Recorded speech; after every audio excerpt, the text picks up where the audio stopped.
And we even have a special guest in the studio today, our sports director here at FingerLace1.com, Kyle Evans. Kyle, welcome in. Great to see you. Thank you guys. I'm glad to be here. It's going to be fun talking sports with you guys, and I'm excited to be here. So we got to start with the Bills, I think. You know, the big story coming out of One Bills Drive has been Josh Allen and his UCL injury. That's been maybe kind of keep him out of the game. Let's first talk about, first of all, whether you think that he should miss the Vikings game and beyond, and kind of how you think that they should go about treating Josh Allen's injury. Yeah, I think if he's cleared by doctors, he should definitely be out there. I don't think there's any need to just sit him 1 week and then have him back out there next week. Like, if he's eligible to play, put him out there. Nothing's going to really change, I think, by a week-to-week basis with the injury. The only way I wouldn't put him out there is if, it's going to get worse. And, I mean, that's the obvious move. You don't put him out there. But regardless, if Allen doesn't play, I think Case Keenum will do enough to at least make that game more interesting than people might think. So, yeah, that's kind of like what I think about it. Yeah, I think there's a couple ways to look at it. You got a capable backup in Case Keenum, and there could be a situation. We think whether the Bills win or lose this week against Minnesota, they're going to be heavily involved in the postseason picture.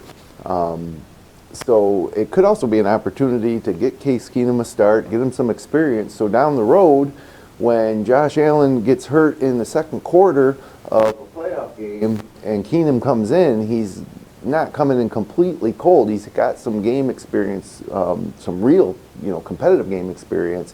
Obviously, we don't want to see that happen, but injuries happen in football, and you kind of got to be prepared as Syracuse football found out, losing Garrett Schrader and losing 3 straight games.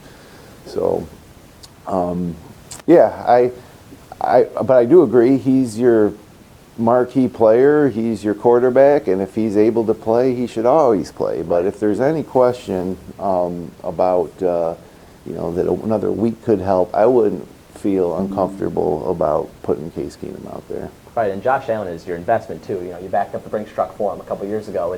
It's not as much as it is about this year and becoming the Super Bowl favorite and going to the postseason, of course. It still is about the next 5 years and how that impacts him. And if he were to damage that UCL even more, it really could do that. But going back to Case Keenum, I am also confident that Case can kind of go in and win this game. I think he can really game manage the game, be able to get the ball to guys like Nyheim Hines, in the backfield and hand it off to Devin Singletary and James Cook and kind of you win give that it to game Zach that Moss way. too? Yeah, Zach, he's not on the team anymore though. He's in Indy. Oh, that's right. But I think he can kind of do that because this is a revenge game for Case Keenum. You remember a couple years, or probably 5 years ago now, Case was in the Final Four essentially, in the NFC Championship game with the Vikings. So I think he really would be pumped up for this game. Yeah, and one more thought on that. I think the Bills have done a great job addressing the backup quarterback situation every year. Last year they had Mitchell Trubisky. That's a guy that, if you look around at other backups, he's probably the best option. This year with Case Keenum, you look around, teams just don't really have good backups.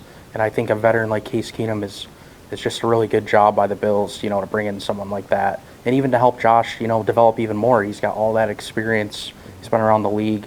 I just think the Bills always do a great job at, understanding that one injury, could change everything, but they bring in good backups that could, provide at least some time to help them, kind of ride through. They're not just going to fall apart. They're not just going to collapse. You know right. what I mean? And if you are a Super Bowl caliber team, a few injuries, even to some of your best players, shouldn't derail your entire season. If you're that good of a team, football, even though your quarterback obviously is extremely important in the sport of football, it's such a huge roster, and there's so many moving parts between even your offensive and defensive and special teams, and so a true Super Bowl contender, I think, plays well no matter who they're throwing out there.